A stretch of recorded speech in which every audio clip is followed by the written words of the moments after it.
Hey, everybody. Welcome to the Immigration Lawyers Podcast, episode number 219. We're with some great colleagues here, local LA colleagues, Ron, Matten, and Arthur Deucher, which I'm probably pronouncing wrong, and I apologize. So we'll have them say the full name. But, Arthur and Ron work together in Los Angeles, doing a lot of business-based stuff. We're going to go into their backgrounds in a bit. They contributed a great article for those interested in learning about O-1s, the differences and all that kind of stuff, to the third issue of the Immigration Lawyers Toolbox magazine. So I definitely recommend reading that. It's very interesting. Even if you do O-1s, you'll pick up some stuff there. It's a fun way they've made the dialogue discussion about it. So we're going to talk about that and a lot more. But before starting, I do want to mention the sponsors of the magazine and the podcast, primarily DocuWise. DocuWise.com is the ultimate form software and client management, case management software. I use it. I have it. I'm a subscriber. If you use our code, you get 10% off your annual plan. Go to DocuWise.com/immigration-lawyers-podcast. Use the code Immigration Lawyers Podcast to get that extra discount. And, if you're switching off, they have this great program. You could try it out, talk with them, and see what the software is before making the switch. Because, making a switch from software is for lawyers is a scary thing. But they make the onboarding, everything real smooth. So I appreciate them and definitely want you to check it out.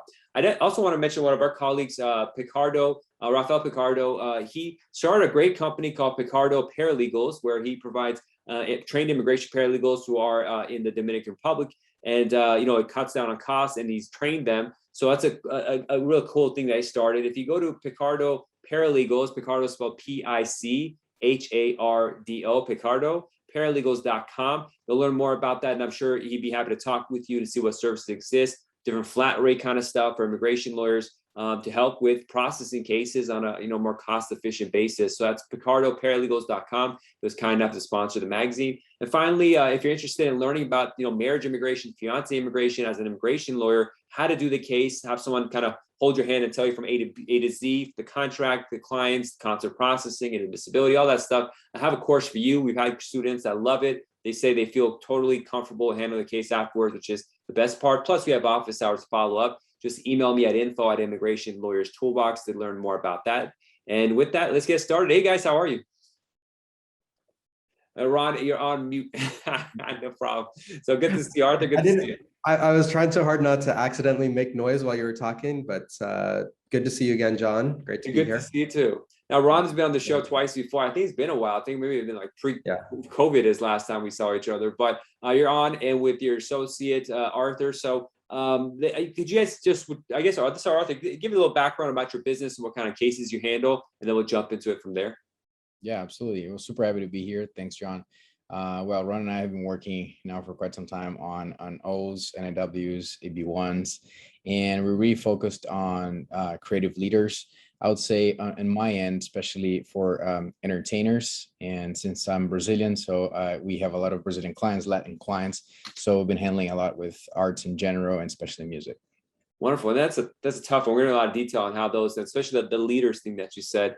And Ron, your background, I mean, you worked high volume stuff back when you were in Canada, and now you're in LA doing the same, but, kind of switching up with technology and a more nimble style firm.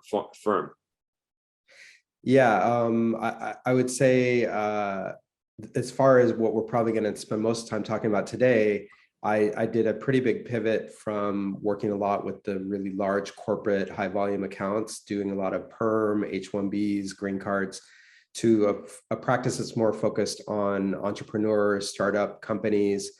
And this article that we wrote, it's like Arthur and I sort of represent two really different populations, but yet doing O's for business people and doing O's for creatives, we've been fascinated at how there's kind of a commonality that comes up.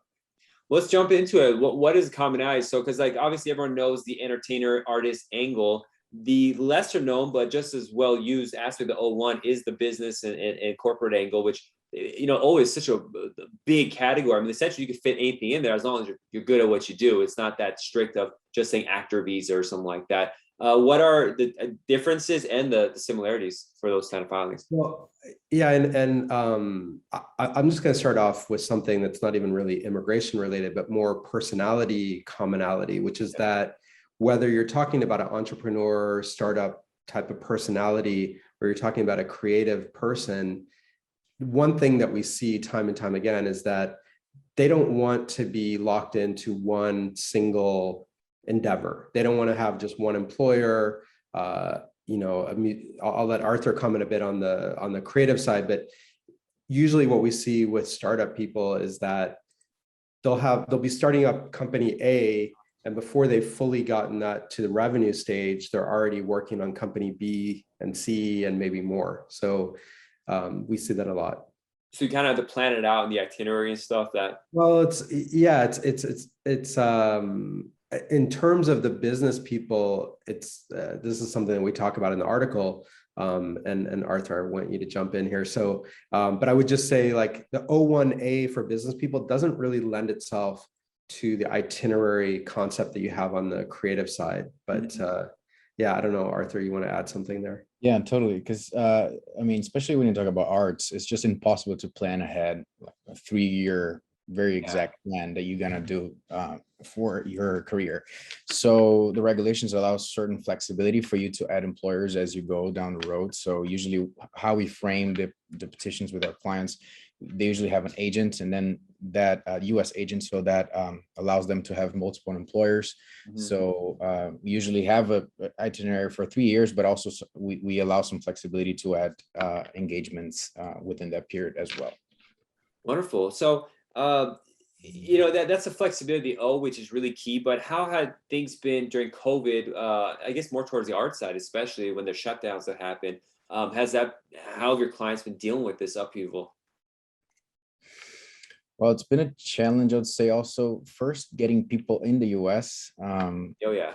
Had so many clients stuck outside the U.S., which we had to be creative about it.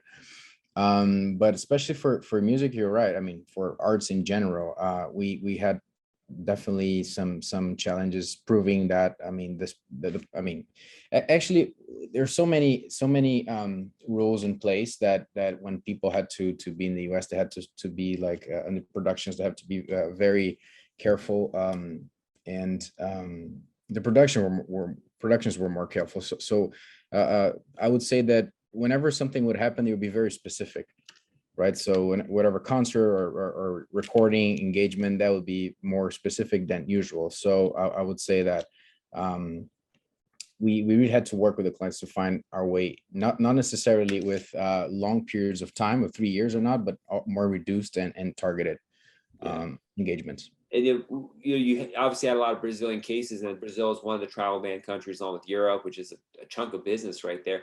A lot of colleagues actually, it was a bittersweet way. They got a lot of business trying to get these waivers, which were really difficult to get. And I think we all wish we never had to get it. It's such a waste of time and resources to have to apply for these. How much of your time was consumed in trying to get waivers or handling the phone calls people were freaking out asking for you to apply for one?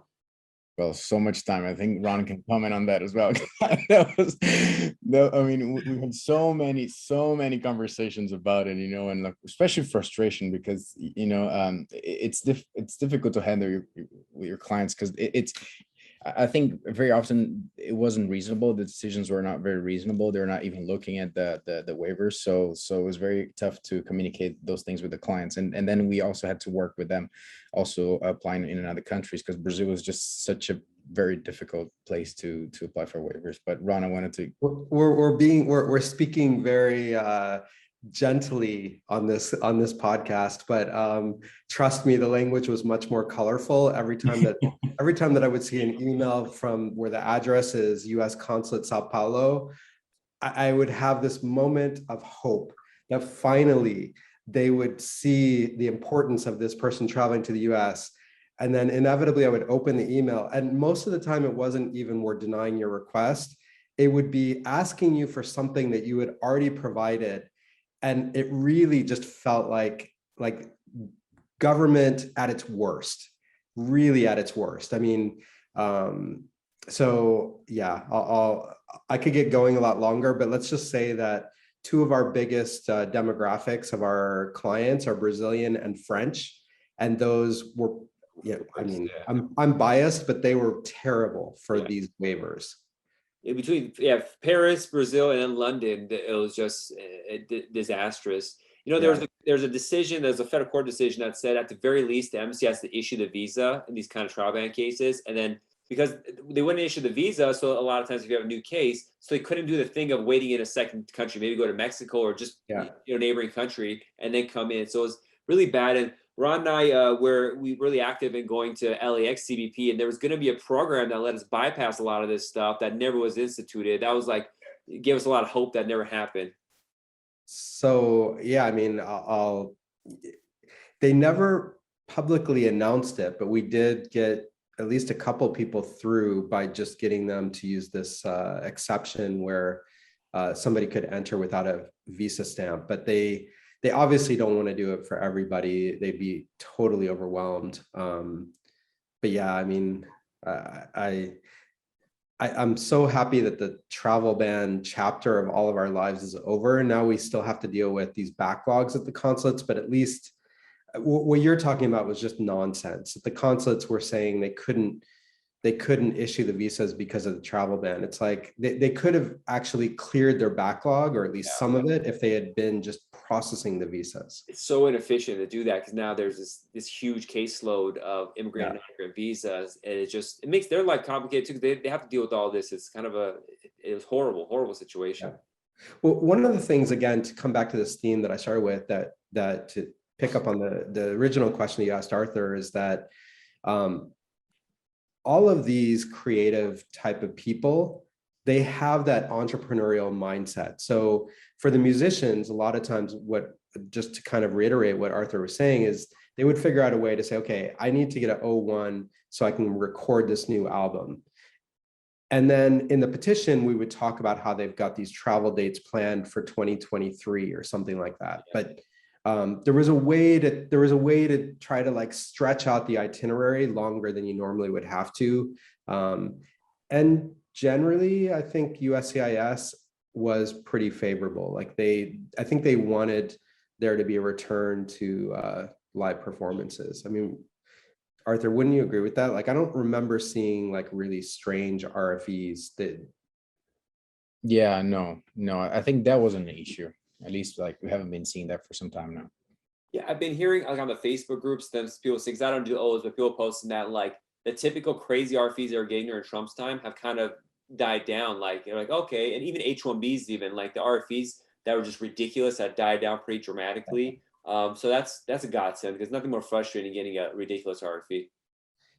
Yeah, and not to hijack your agenda, John, but one thing that Arthur and I love to talk about in terms of how our philosophy toward O-1s, that again, there's a similar way to do it for both the business people and the creatives, is we always talk about telling the person's story. So it's not just like a lot of visa categories, you're just like checking off the boxes, here's the educational documents on an H-1B, here's the offer letter, blah, blah, blah. But for an O-1, we really want to spend the time to get to know the client, to differentiate them, because you're trying to say, you're trying to make this case that they stand out from the crowd. And so in both business and creative side of it, we really try to figure out what is that story.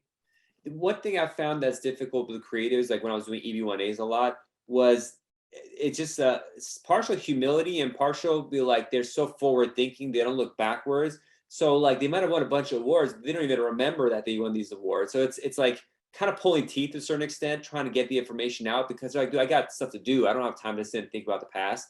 And so that's always been a difficult part for their story, which causes you to have to spend much more time doing research and trying to figure out, putting the pieces together than confirming with them. Do you deal with that, or is it just like something I dealt with? For sure, 100%. I would say, I think you said it right. It's a humility issue as well, because a lot of people think they're not extraordinary yet, or when they're faced with that word, they're like, oh, maybe I'm not there yet. But most of them are truly, because especially if you think about like people with like the categories are so endless when you talk about art. It doesn't need to be specific like pop music or pop art or anything like that. But it's so like if you let's talking about music, if you need to record, if you need to perform, that's your possibility. It's an O and B. So I think how the regulations work is so it's kind of accommodating us to the scenario. And we really spend some time talking to the clients to really know their story, know their past, know their future, to make sure everything's aligned. So it's not only checking boxes, but something that actually makes sense about selling their story.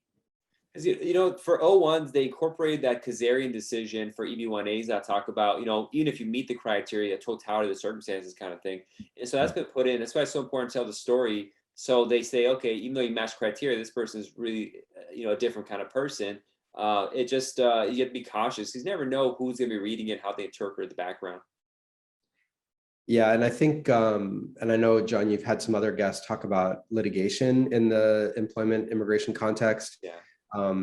We're getting ready to file a lawsuit over a denied EB1A, and it's the irony is that if you actually read the regulations, the policy instructions, et cetera, there's not really a lot of guidance on what it means to be extraordinary. There's not a lot of case law or anything else. So it's not to say you should try to file weak EB1As, but I think you've got to, I think one of the things that you have to consider as an immigration lawyer is, are you thinking about litigation as like something that happens after filing? In other words, you don't just sign up the client, prepare the application, file it, and forget about the client. There's a chance you're going to have to carry it into federal court. Yeah, it's for employment-based immigration. This is just part of the initial consult now for L's, you know, O's, EB1A. It's like that's a realistic possibility that litigation is going to come, which is crazy, and it really like it's so expensive and costly that you know it just makes it where you know even for the delays at the embassy to these mandamus claims, it's like immigration becomes a thing for the wealthy. That you know the open-endedness for all different kinds of populations it goes away because of that. Yeah, I mean, one of the things that I try to do, that I recommend to people, is that if you get an RFE on an EB1A, at least part of your response should look like the complaint that you're going to file in federal court. In other words, try to telegraph to the officer that you're like 3/4 of the way there, and that it's not going to take you a lot of effort to get this in front of a federal judge. Yeah, it is embarrassing for them too, because we see these, you know, these judges read these decisions many times and like it make, you know, positive decisions, and then you can tell they're tearing them apart. Like, did you even read this thing when they send the application in? Like, I think if regular people knew what we're sending in and the denials we get that are so ridiculous many times, I think people would be up in arms. Even like people who don't think about immigration, they like, really, this person is like obviously fully, you know, is good for this category. What's going on that they're pushing back on it? Well, one of my favorite cases out there is about oh my gosh, I've forgotten what he is, but it's somewhere in the music industry. There's a lawyer in LA, and help me out here, Arthur, if you remember what he does. He might be a DJ. You mean Chuck Chandler? Yeah, he was Adele's producer. Adele. Oh, okay. I didn't even realize that that's who it was. Anyway, he won a Grammy, and Nebraska Service Center denied his EB1A, and it's not our case, but another lawyer in Southern California sued the government in federal court. And I mean, it's embarrassing. It, like, literally the USCIS was trying to make the argument that a Grammy is not a major award because it was like a technical category or something. Is that what the? Yeah, I think they were even say like, I think like the Grammy was for Adele, not for him. Oh. And I think it was something like that. So they were saying that, I mean, the only person who could claim this major award would be Adele and not the producer of the record, which is nonsense. Yeah. Well, we had a colleague in Florida. I remember it was a year ago she told me about this, but they had an Olympic gold winner, and which is written the statute for EB1A, you know, one-time award like the Olympics, and they still are feeder wanting criteria. And it's like, dude, like the statute just says this is an Olympic winner, a gold winner. It's just open and shut, you know. But that's the thing. Like, we might be talking about the same case. But I remember a colleague a couple years back told me that she had sent a Grammy case and it was denied, and have to follow up on it. But it's like you have to do all the extra work of filling out the criteria, even if you have a one-time award, which it should be an open and shut, easy case. So a lot of times clients contact us, they want to even like say, I won a gold medal, to just do a cheap case and just get it in. Like, no, we still have to do the whole case because we don't know who we're dealing with, and it's faster than deal with litigation and have to deal with that. Yeah.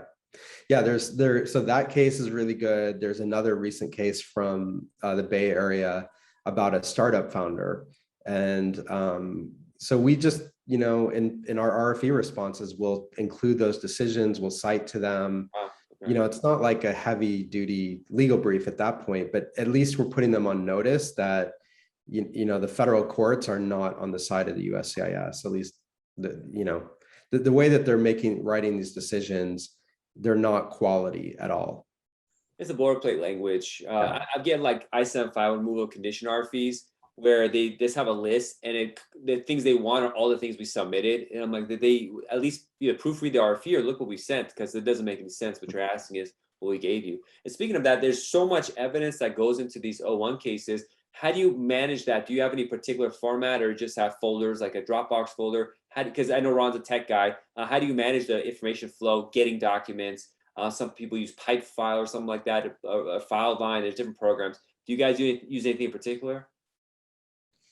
We do. I mean, we use Box as our, I'd say, main tool for that. We also use AI Law, and yeah, I mean, especially for O's, it's just this like evidence-based visa, right? So it's hard to have an O with less than 200, 300 pages. Usually they're way more. And yeah, I would say those are our main tools. Ron, if you want to comment on our process there, but yeah, maybe I'll break it down a little bit deeper, just because it's not necessarily the specific tool we use, but what we use it for that I think would be more helpful to people to think through. On the one hand, it's like you need to have a place that's easy for your client to provide you with the documentation. So we use a combination of Box, which is just a document storage system. We invite the client to a folder where they can upload documents. That's one way. Arthur mentioned that we use AI Law. They have, some people know it as Nutranet. It's an immigration case management system.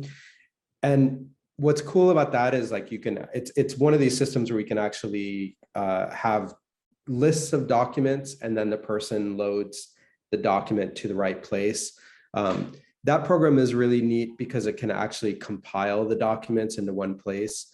But I would say still for O's and EB1s, a lot of what we use for compiling is Adobe Professional, because it's just, no matter what system you have, like you're not going to get it right in one shot. You're going to have to collect some information, review it, request more. It's very iterative. So we still haven't, for these types of visas, I think there's a long way to go in terms of what technology can do, but you definitely want to have a space where you can collaborate with the client. That's like number one. There needs to be some place where you're not, and within your own team, like you don't want to have like version 1 Ron, version 2 Arthur, version 3 Ron 2. It's like that stuff gets really confusing. So with I think Box Professional Plus, Business, whatever they name it, something, it has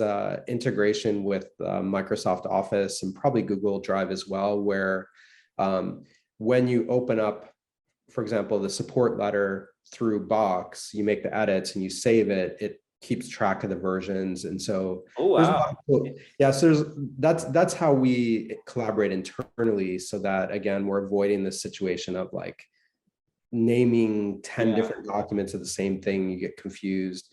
It allows us to go back if we accidentally change something we didn't mean to. So that's really interesting. One thing that it's pretty simple, but Dropbox and Box are different things. I'm surprised they didn't sue each other for the name, but it took me a while to realize that when people say totally Box, agree. Box, Yeah. I use Dropbox, but it's fascinating that they have that naming convention or update convention. That comes really handy. Yeah. The other thing that we do that I would say everybody needs to figure out how to do is we don't print anything until the very end. So it's all getting compiled into Adobe PDF. And then once everything's ready, then that's when we finally click print. And that's it. Like you don't have to rearrange things at that point. Very soon. Do you guys paginate every page? Do you go through that? So we're not there I stopped yet. with two times to me. Yeah, well, we've tested it through Adobe Pro, but what's tricky is I think that there's a psychological element for both the law firm and the client, because there's always this, like, once they give you the last thing, it's like they want you to file, we want to get it filed and out of, off our desk. And so it's when you have to do the pagination, like for example, the way that Adobe does it, it's like you better be finished with that document before you create those page numbers, because otherwise you're lost afterward. So we're trying to figure out how to do that, because I think the other main point that I would say about these applications, but the same could apply for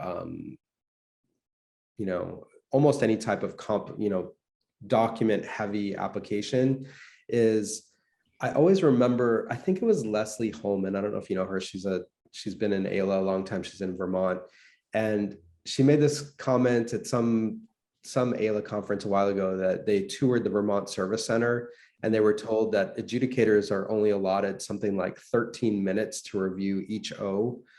And whatever it is, like whether it's 13 or 30, they have a short amount of time. And so one thing that you'll hear people that practice in this area a lot tell you is you've got to make your application package appealing to look at, because the officer is not going to want to have like 1,000 pages of text. Like, give them some graphics, incorporate it into your letter. Those are the type of things we do to try to make them engaged with the application. Because if they're bored by page 2, I think your client is out of luck.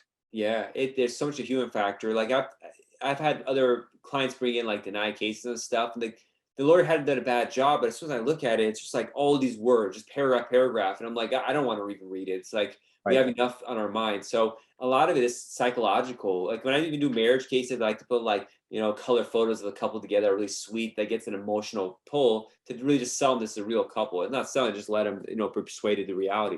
But that stuff plays so much of a role. Even our cover letters, which usually get like discarded in a lot of cases, or put at the end. It's every piece has to be beauty. Kind of like, they say Steve Jobs or Mac. Like even if you open up the computer, a part where most of us will never see, it's supposed to be designed beautifully, the back, the front, and we got to do that. It's more time, but that helps out approval. Every little 1% you could add to approval, you got to do it. I used to paginate everything because that it kind of was cleaner, and it specifically said where things are. And one page got lost in the mailroom. Well, no, but then it came too much for my marriage cases where I'm like, it didn't make that much difference, so I stopped. For L's at the end, I do it by hand, which takes forever. When I paused L's, because it just takes too long. But sometimes when there's a lot of evidence, you got to kind of have it there so we can reference it later when they claim that we didn't send it. But it's case by case basis and how smooth the thing flows. My L's have so much evidence that it's a mess. It's hard to figure out what's going on. So you kind of have to have sort of system. O-1s, the criteria is a little more clean, and it's kind of fun reading them, especially if they're artists and stuff, because it's more interesting as opposed to L's where it's just a bunch of technical documents and this and that. Yeah. I mean, I think one of the most important things that any immigration lawyer can ever do is go to at least 1 or 2 marriage-based interviews, like the in-person interviews. Yeah. Because it's at that moment that you see the physical file, especially if it's one that you prepared like many months ago. And then all of a sudden you're sitting in the office and you realize that thing that you shipped to the lockbox in Chicago somehow like got routed all the way back to the field office in downtown LA. And you see it and you realize like, it's just a bunch of paper. And, I think they remove anything like the tabs that are on the side. I think they get thrown out because they don't have a good way to keep them in the folder. But I think it helps you to really appreciate like what the officer has to try to sort through when you send them 300 or more pages of stuff. Yeah, definitely. I mean, I stopped using tabs. Some people use like color pages in between. I don't bother with that, but it is a lot of paper and it's overwhelming. And sometimes, because I send bona fides at the beginning and they'll reference like a lease agreement and we didn't bring it because it's already in there. It's like, well, I don't see it. And he has to like flip through this, like this much paper, because it could be their old files for naturalization, for example. They have the I-485, they have the I-7, there's all these papers. So flipping through it becomes like a mess. Luckily, they go through it. What I've seen with marriage cases though is sometimes we'll go into downtown LA and it'll take like an hour and a half for them to call us in. And sometimes they call us in immediately. The ones that take an hour and a half, they're flipping through and learning the file before we walk in. Because I've had it even as recently as like a couple weeks ago where they call us in really fast. Like, oh, great. As soon as it came in, they call us in. And then the officer had to sit there for 25 minutes just flipping through and reading it. I'm like, well, it's kind of awkward. Why don't you just sit outside? Because like clients are freaking out. Why are they not asking any questions? Just sitting here. I'm like, well, they decided to review it with you, but whatever. They're just looking at it one by one, and the interview went by smooth and it was complete. But it's they got to look over this stuff, and they don't have much time to look over it. So a lot of time it's right then, just flipping through it, make sure everything is there. Yeah. And so we don't really get an opportunity to see what happens at the service centers that are looking at these I-129 petitions, but I have to imagine it's kind of the same, although I understand a lot of them are working from home right now, but still it's like they're going to have a big stack of paper that they've got they've got some checklist that they're trying to make sure that all the minimum stuff is met, but then at the same time, they're trying to decide, does it seem like an approvable case? I think we've all seen the situation where we can tell that what they did is they decided it's not approvable, and then they worked backwards to come up with some reasons why. Yeah. And that's when you get those boilerplate RFEs or decisions. It's frustrating, right? Because we put so much effort into putting these cases together, and it seems like they just cherry pick what they want to look at. They'll go through it and find like one sentence that's like a little bit off, or it's like a typo. I'm like, well, you said this, that means it's wrong or something like that. Like I have one marriage case where they came to me with annoyed and responded, and the case ended up getting denied. And one of the major things was like, I should have worded it without the client getting to it. Like their friend had written a letter saying, oh, they came to my house because the inspector or the person working on the house, the contractor, had taken out one of the walls and the roof had collapsed, and that was like a mess. So that day the couple came to help them as evidence of their couple, blah, blah. And like there were a couple people there. One person said, yeah, I was at their house when they took out that supporting wall and the wall collapsed. And so they just use the word wall twice, not roof. But obviously, if you take out a wall and the wall collapsed, obviously it's a typo. But they're like, well, one person said the wall collapsed after they took out the wall. One person said the roof collapsed. This is we can't square these together. They're being dishonest. I'm like, really? Like, are really gonna? That's what you're gonna pinpoint? And all the evidence we submitted, they all said this. We sent like 200 pages of joint documents. Like, these are not persuasive. I'm like, one sentence took hours and hours. It's like 10 hours of work. Just one sentence is out. So it's a shame when it's like that. But that's kind of, that case goes to show you need to have a lawyer from the beginning, because they did on their own. It kind of like went downhill from there just because of the way they filled it out. But the same with O's. A lot of people, go to paralegals or they do it themselves, and that means varying level of success. But there's just so much that could easily go wrong. As you're really having someone who does this all day and is really focused on this is key. And we actually got some cases that other people were like started working with, and then it was just because it's so, I mean, specific. And I come from like an entertainment background, which makes it very easier to navigate the petitions and understand the terms of the industry and whatnot.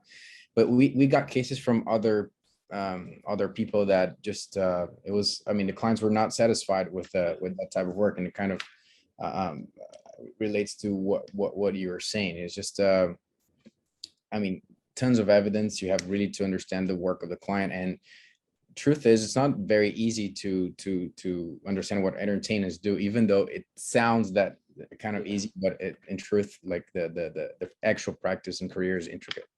Yeah, and a lot of the arts entertainment is changing right now with how the internet works, and so a lot of the old ways of showing someone being big is different, whether it's on YouTube or if they have podcasts or something like that.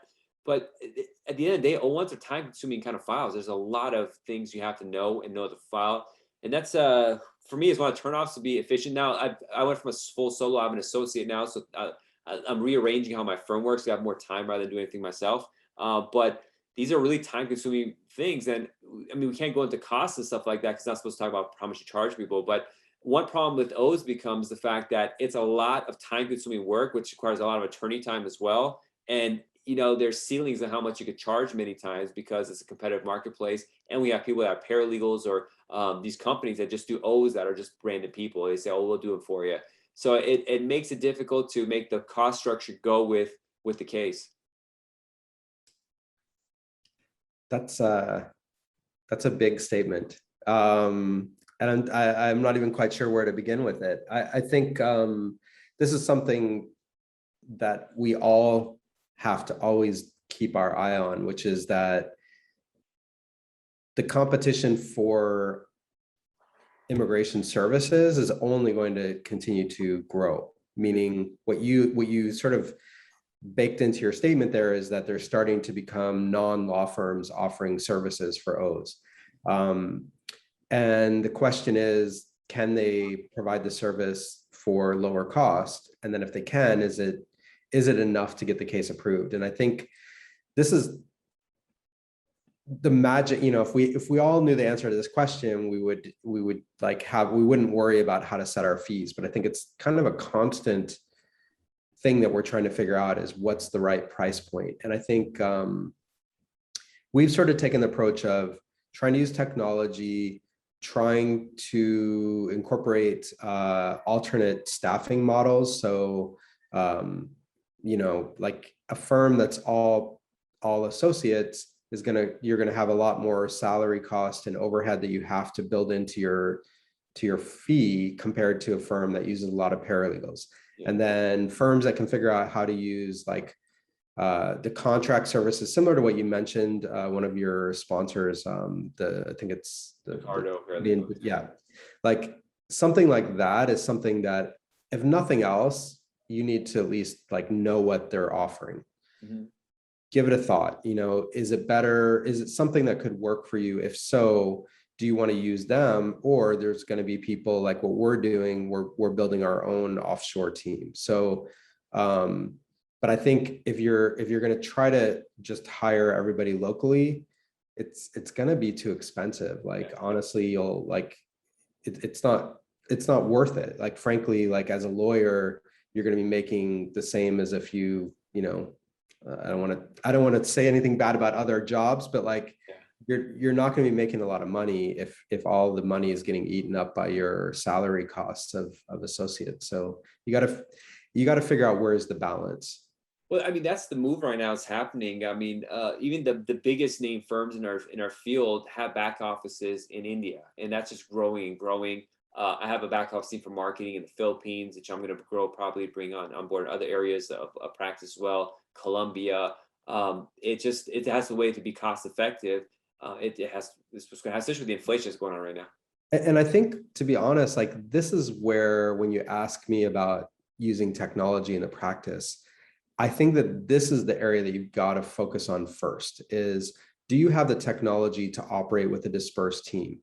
And if you don't, figure that out first, because whether it's your own people or whether it's a back office team, do you have at least a Zoom account or Calendly? We both use Calendly to have people have the ability to book their own appointments, versus, I don't know if you have a receptionist, but a traditional law firm would have a full-time receptionist that answers the phones and books the appointments. And okay, maybe their salary isn't super high, but it's a lot more expensive than some of these technology tools you could use.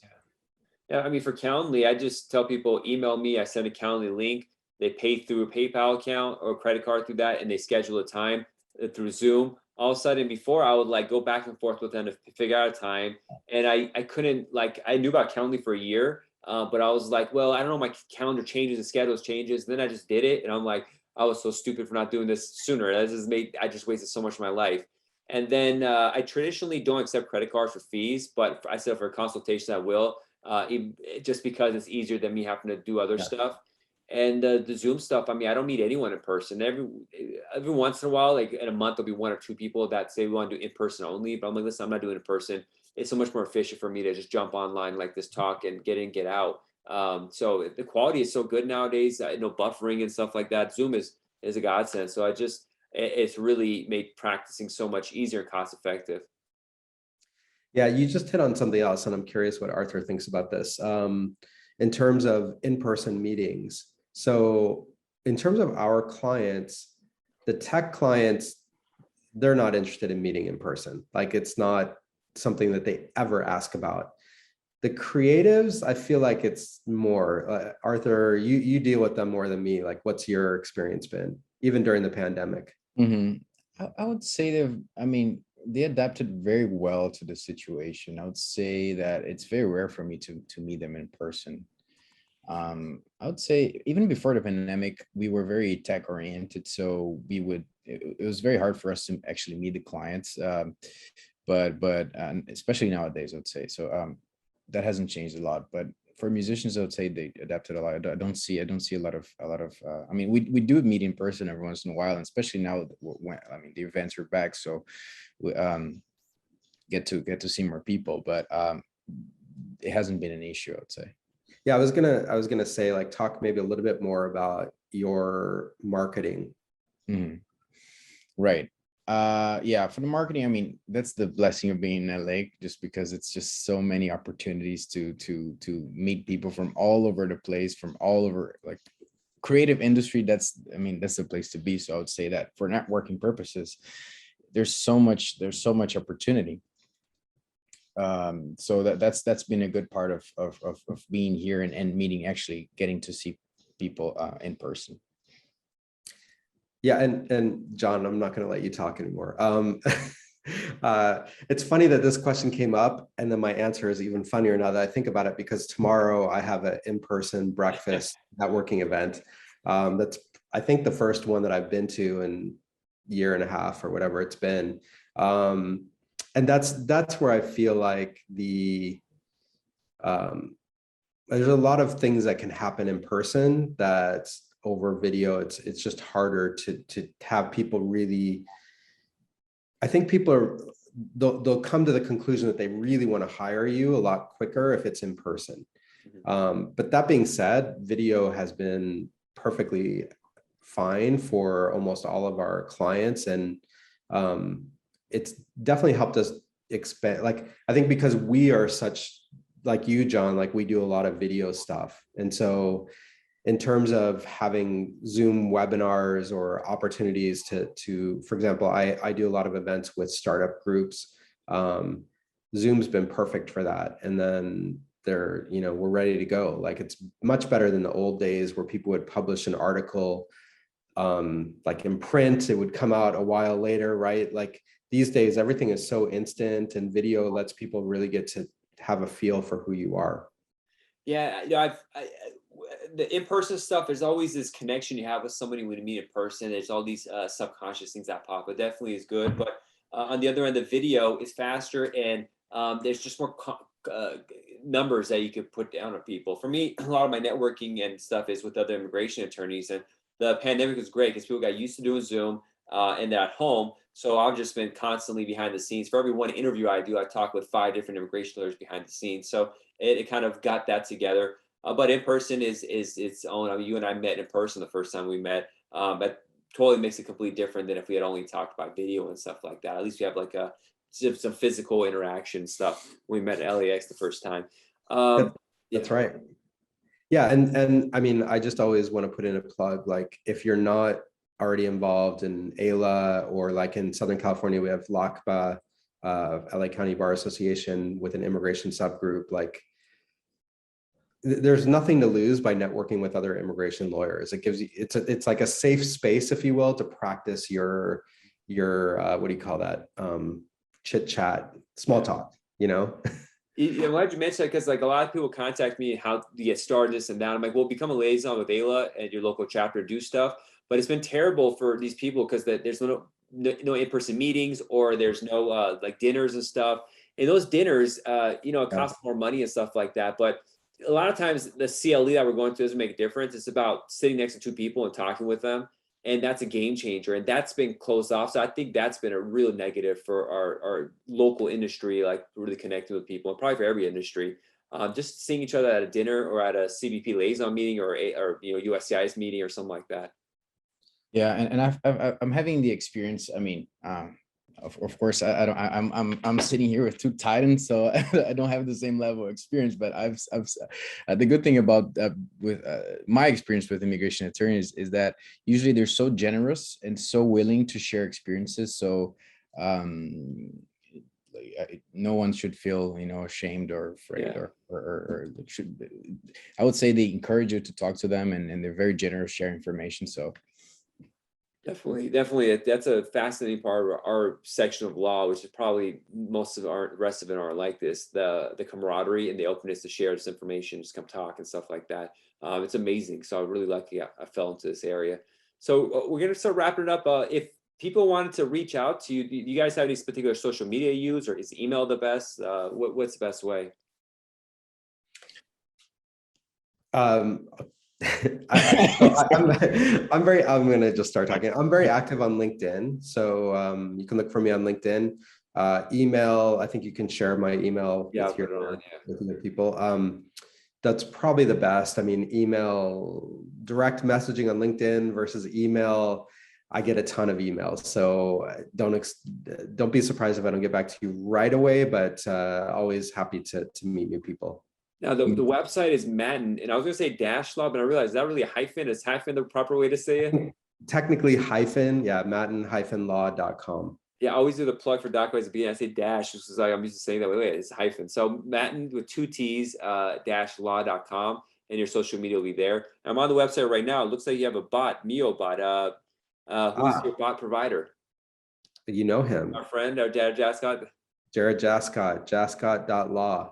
Yeah, Wonderful, put a wonderful. plug in for him. Yeah, if you, I mean, I think if you're not at least thinking about it for your website, you should be. And he's a great guy. He's an immigration lawyer. So if you're not sure where to start, I would say start with Jared. Wonderful. Well, thanks so much. And actually, he has a nice code. If on our YouTube, if you're watching this on YouTube and actually wherever, we have a link to a discount he has. I don't ever necessarily plug it at the beginning, but in our description, there's a special offer he said for our viewers of the podcast. They get, I think, a test run of a month or two extra. If they reference me, they'll get an extra month of testing or something like that. Ask him about the podcast deal, and he'll remember what it is. But it's definitely something to look into. And Arthur, do you have special way you want people to reach you? No, I mean, same same as you said. So I was just gonna add, sorry, I'm stealing your thunder, but I get really excited. So Arthur does a regular column. It's in Portuguese, but for anybody interested in music and NFTs and Bitcoin or whatever, all that stuff is blockchain, he's the guy. And if you speak Portuguese, you can do Google Translate too. But do you want to tell them what that's called? I'll butcher the name if I do it.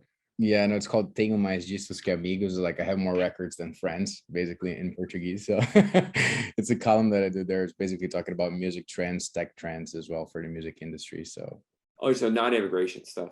Yeah, non-immigration stuff, because yeah, that's kind of how Ron and I met, because my practice was more focused on entertainment. We still do that, but I would say that my practice is more 50-50 immigration and entertainment, but then my practice in immigration space is way more entertainment oriented.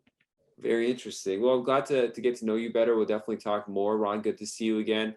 Stay on the line. We'll end the show, but catch the wonderful article in the third issue of the Immigration Lawyers Toolbox magazine. Go to immigrationlawyerstoolbox.com/magazine and catch the third issue of the Immigration Lawyers Toolbox. Next one's going to be coming out. It's supposed to be this month. Probably going to go to next month. But we'll be out there, and hope you guys have another. I don't have an article in this one, but maybe next one we'll talk about in a sec. I would love to have you in there. All right, everyone. Thank you so much, and we'll catch you all next time. Thanks, John. Thanks.